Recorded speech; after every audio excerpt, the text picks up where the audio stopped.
Hello and welcome. You're on the Nation at 5. I'm Anand Narsimhan and we start with news just coming through on the conversion racket where new dimensions have emerged, ladies and gentlemen.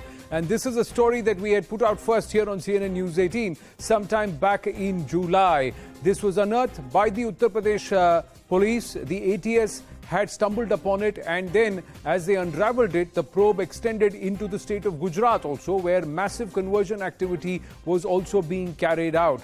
More worrying are the international dimensions and a massive hawala racket where crores of rupees have been routed illegally into the country with an ulterior motive.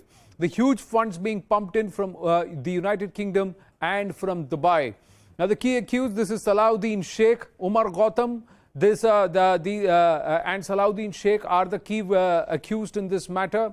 And what were they doing and where were they coming through? This is a CNN News 18 exclusive where there is a sinister hawala dimension that has now been unearthed. A mega conversion racket run by this Umar Gautam and Salauddin Shaikh, the connections from UP to Gujarat, and now you'll be startled that it extends to other states too.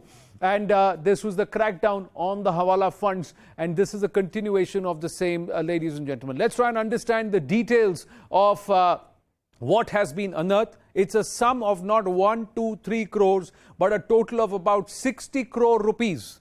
The channel was that there is Abdullah in the United Kingdom. From him it went to Mustafa and then came into Salauddin Shaikh in Gujarat, who would then route this money towards Umar Gautam and his foundation and his institutions. 60 crores was transferred to Salauddin Shaikh in the last 5 years. So on an average of 12 crore rupees every year, it was donated, and this money was funneled through into 8 mosques in Gujarat and 45 in Maharashtra.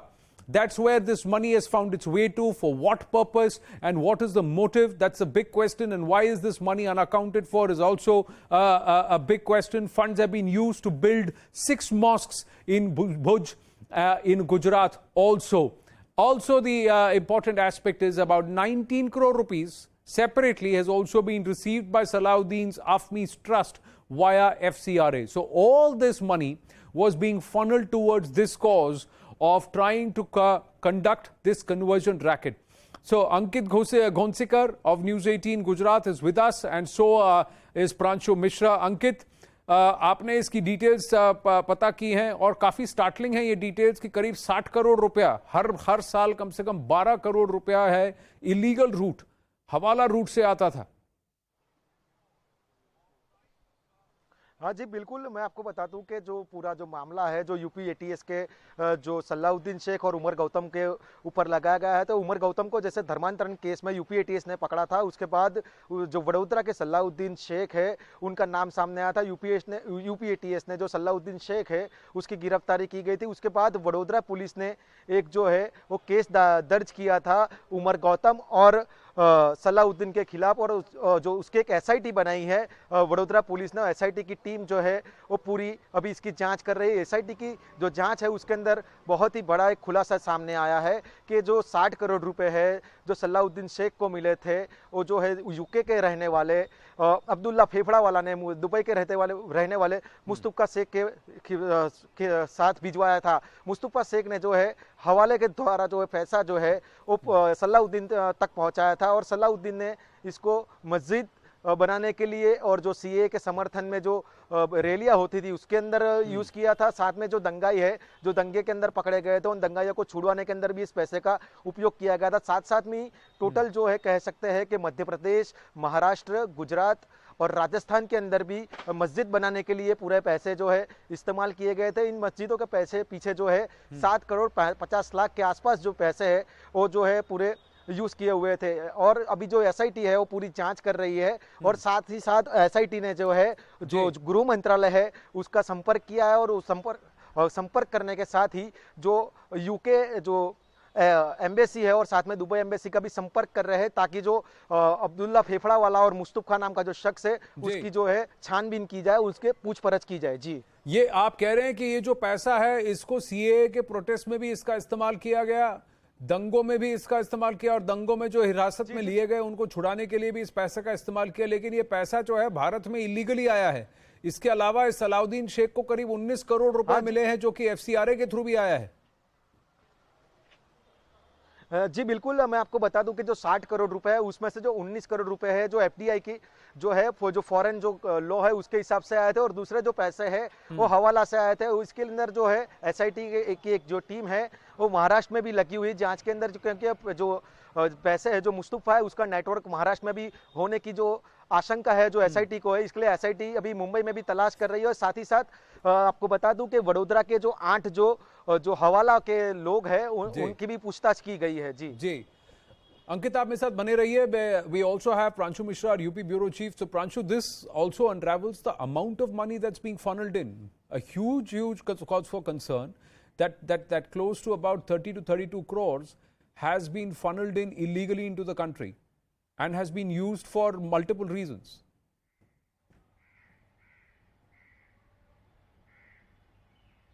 Pranshu, can you hear me? Yes, You've tracked the story very carefully, yeah. Including that of religious conversion as well, Anand. And I was.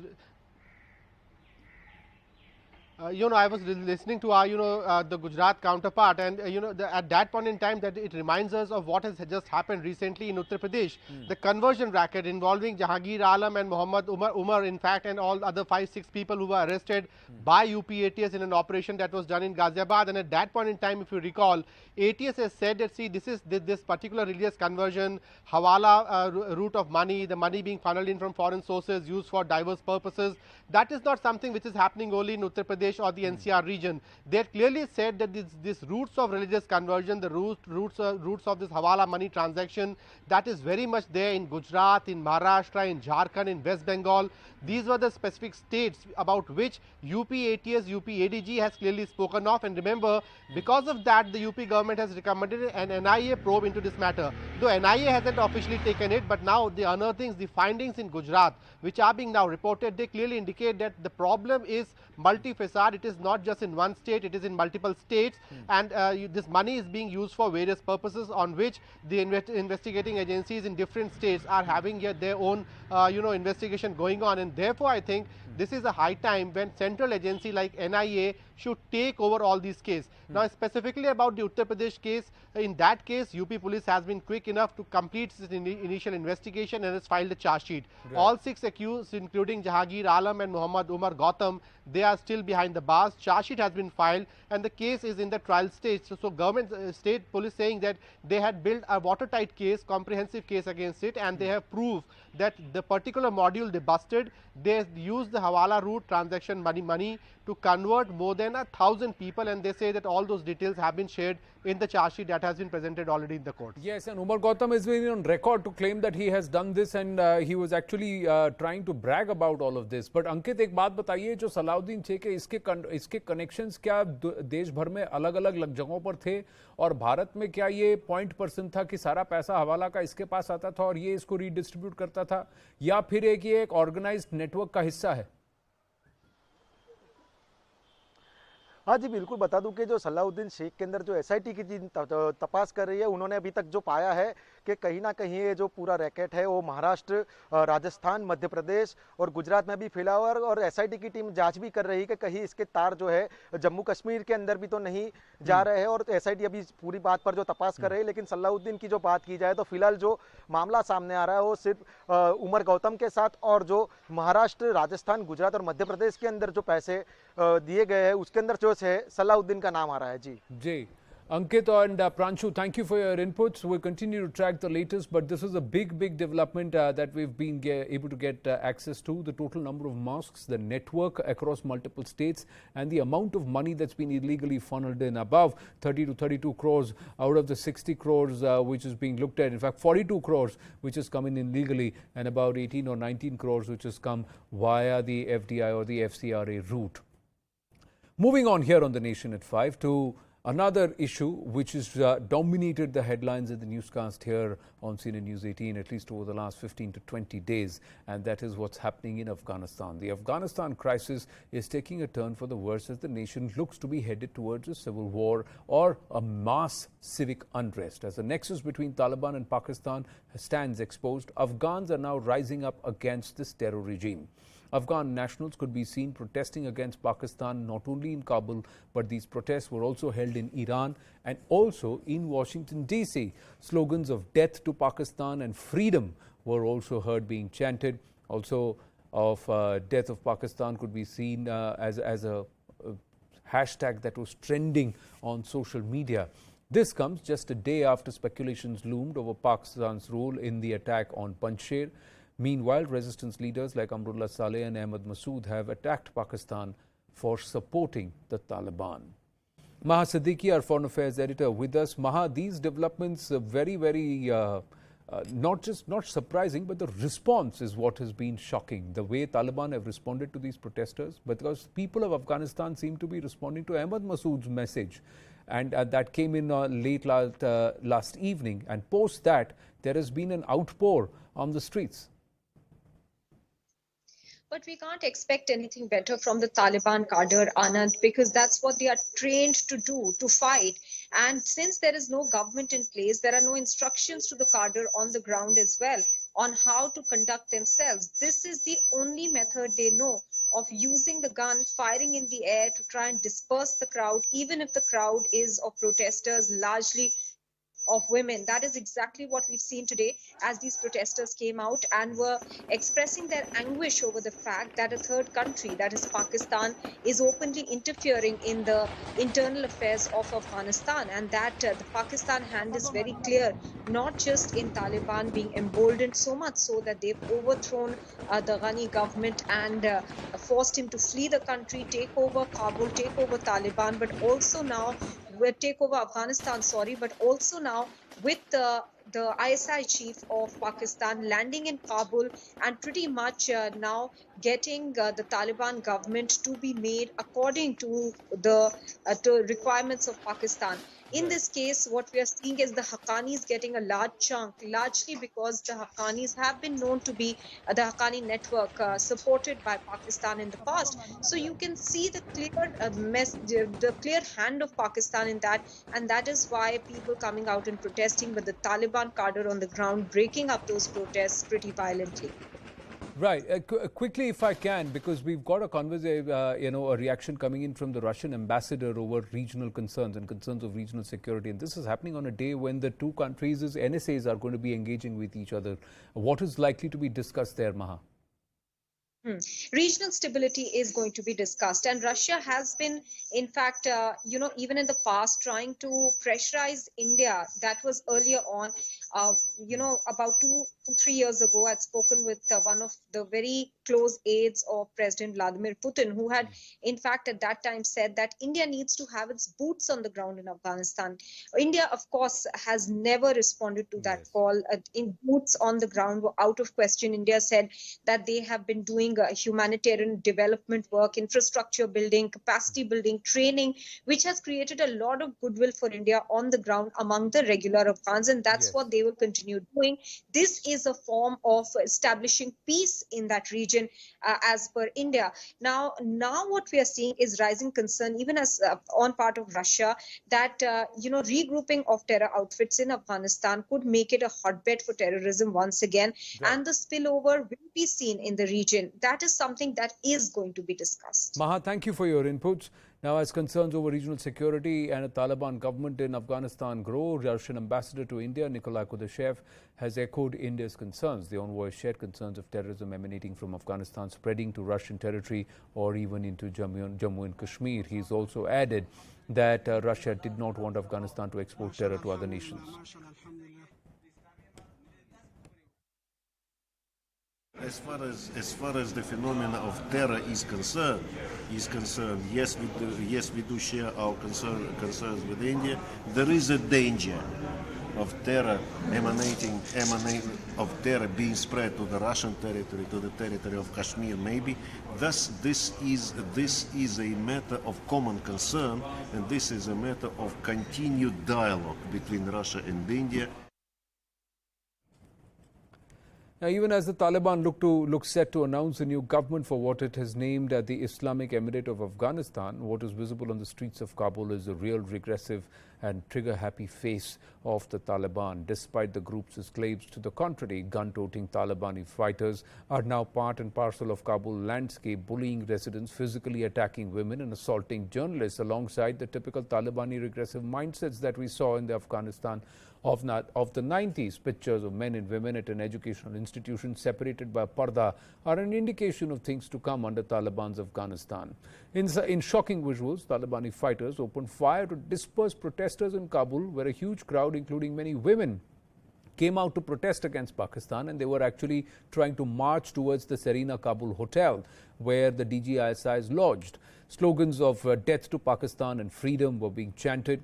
Similar anti-Pakistan protests have also erupted in Iran and as well as in Washington, D.C. Resistance leaders like Amrullah Saleh and Ahmad Massoud have attacked Pakistan for supporting the Taliban. Mohammad Ibrahim, a journalist from Kabul, also joined us, and I spoke to him a short while ago. And the biggest question that and what we asked was details on these mass protests against Pakistan's interference, and whether these protests are merely in Kabul or are they also being witnessed in other provinces of Afghanistan. Listen in. The anti-Pakistan protest has started in Kabul last night and now has spread to other provinces of Afghanistan like Mazar-e Sharif, and it took place in Parwan province as well, and it is expected to be spread in other provinces as well soon. Taliban are trying to stop these protesters and disperse them. They already tried the media to stop media from recording or to broadcast the protester and to reflect the voices of the people of the protesters. So they capture the cameraman of Tulu News and his camera as well. So they are trying to disperse people, and they are trying to stop media from reflecting the voice of Afghans, mainly the voice of Kabul residents, which are majority women. They are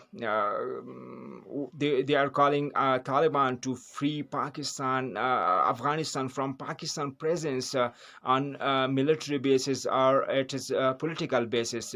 They know Pakistan is interfering in Afghanistan matters, and they are the main spoilers in Afghanistan peace. What they want ceasefires during the last government of Ashraf Ghani, but Taliban couldn't hear to Afghan voices. So they want Pakistan to be dispersed from Afghanistan, to be removed, they want free Afghanistan from Pakistan. Yeah, people are unhappy with Taliban because Taliban are against so far against the national flag of Afghanistan, national anthem of Afghanistan. They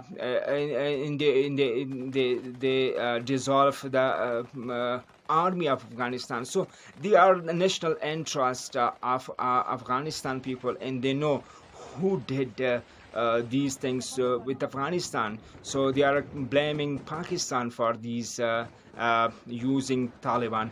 So people are not happy with the Taliban because they are claiming in accusing Taliban that they are doing everything in Afghanistan with the favor and with the support in for the favor of Pakistan. So people are not happy at all, and they already shown their anger with the involvement of Pakistan in Afghanistan. Yeah, I think Taliban will lose credibility. People are now thinking that Taliban are more relaxed than their first tenor. They are more open-minded, but Pakistan involvement in their political and military and their intelligence leadership tour and trips to Afghanistan where there is no government at all. From the last 1 month, people are believing that Pakistan in Afghanistan is now the fifth province or state of Pakistan, and they know Pakistan was all behind the Taliban and their involvement in Afghanistan in the last 2 decades. So Taliban needs to rethink on their relation and their sympathies, what people of Afghanistan thinking that Taliban has lots of sympathy in favor for the Pakistan. If Taliban want to succeed in have a conclusive government in Afghanistan, so they need to show the between way between Afghanistan and Pakistan and on mutual interest and mutual cooperation. So Pakistan, Afghanistan Taliban had to decide what is Afghan people demanding from them. So the Taliban have to realize that they have to work with the people of Afghanistan, and if the people of Afghanistan believe, that's what Mohammed Ibrahim is saying, that they may be a little more relaxed, they may be a little more liberal and more moderate than what they were between 96 and 2000. The interference of the Pakistanis and their presence there has irked the Afghan people, and now it is for the Taliban to now decide who they work for or who they stand for, with the people of Afghanistan, with Afghanistan, or with Pakistan as mere puppets or proxies for them. Big question there, and it doesn't look like these protests will die down in the coming days, no matter how the level of intimidation is. Razia Masoumi, Afghan lawyer and human rights activist, is joining us from Netherlands. Razia, namaste. Thank you very, very much for speaking to us. These visuals must be quite painful for you with the way women, youngsters are being treated in Afghanistan. But the fact is, they're coming out on the streets and voicing their dissent. They are not. They're not being cowed down. Yeah. Initially, according to the United Nations Charter about the fundamental rights of citizens in every country, so people have the right for self-determination. So it means that they can have a political contribution and make decisions for the political destiny of the country, and also for the economic or any social and background aspects inside the country. So they have the rights. When Taliban are speaking that, okay, they will form a government that every person, every single individual can have a right to join the government and also share their expectations. What do they want? What are their to protect all their human rights and values, also these Islamic values, according to their to all these fundamentalist and extremist opinions that the Taliban have. So we are against that, because Afghan women have been changed. So we worked so hard last 20 years, and we established universities, private schools, and also the training educational centers, libraries, that all the elites and Afghan youth, especially women, took part in this huge contribution and development of the country. So we cannot see that it is going to be destroyed and no one is going to listen to us and not give us a part inside the government. So we are fighting to and chanting on the streets to let them know that we are awake and we do not let any betraying is going to happen against us, and anyone is going to cheat on Afghan nations. I'm very proud of these people that with all the fears and all this hopelessness inside the families, because many of them, families are separated.